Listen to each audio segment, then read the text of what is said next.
योगियों के धारण संबंध एवं गुणों को मैं बताता हूं, जिनकी भावना करने से जीव विराट स्वरूप का भागी होता है।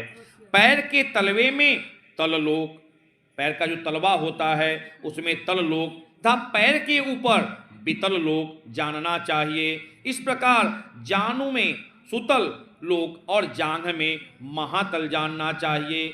सत्विक के मूल में तलातल, गुहस्थान में रसातल, कटी प्रदेश में पाताल। इस प्रकार पैरों के तलवे से लेकर के कटी यानी कमर तक के स्थान को पाताल तल के नीचे जमीन के सारे तलों को बताया है कि शरीर में कैसे पूरा ब्रह्मांड विराजमान है, उनको समझना चाहिए। 7 अधोलोक कहे गए हैं। अधोलोक कौन से हैं?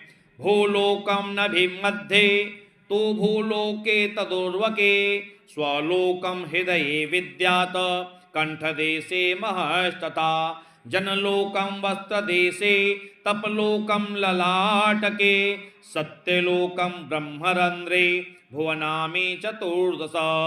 क्या कहा है? नाभि के मध्य में भूलोक, नाभि के ऊपर भुवलोक, हृदय में स्वलोक, कंठ में महलोक, मुख में जनलोक, ललाट पे तपोलोक तथा ब्रह्मरंध्र में सत्यलोक स्थित रहते हैं। इस प्रकार 14 लोकों परमार्थिक शरीर में स्थित हैं।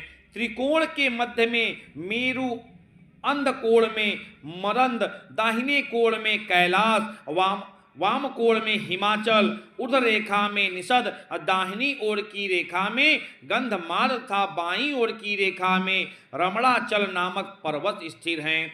यह 7 कुल पर्वत इस परमार्थिक शरीर में ही विराजमान हैं। क्या बता दिया? सारे तल बता दिए और सारे पर्वत बता दिए कि शरीर के अंदर ही विद्यमान है। ऐसा हमें सोचना चाहिए। अस्थिस्थाने भविजम्बो शाको मज्जास्तु असांस्थिता कुतद्वीप स्थिरो मासे क्रांचे दीप शरीरासु च। अस्थि में जम्बूद्वीप, मज्जा में शाकद्वीप, मांस में कुशद्वीप, शिराओं में क्रौंचद्वीप, त्वचा में साल्मी द्वीप, रोम समूह में गोमेद द्वीप और नख में पुष्कर द्वीप की स्थिति जाननी चाहिए। तत्पश्चात सागरों की स्थिति इस प्रकार है। यह तो द्वीपों के बारे में बता दिया गया। हाँ, जो पूरी धरा पे 2 द्वीप हैं वो ऐसे समझना चाहिए। क्षारो दोहे भवे मूत्रे क्षीरे क्षीरोद सागर क्षीरोदधि श्लेष स्थानो मंजया घृत सागर। क्या कहते हैं भगवान?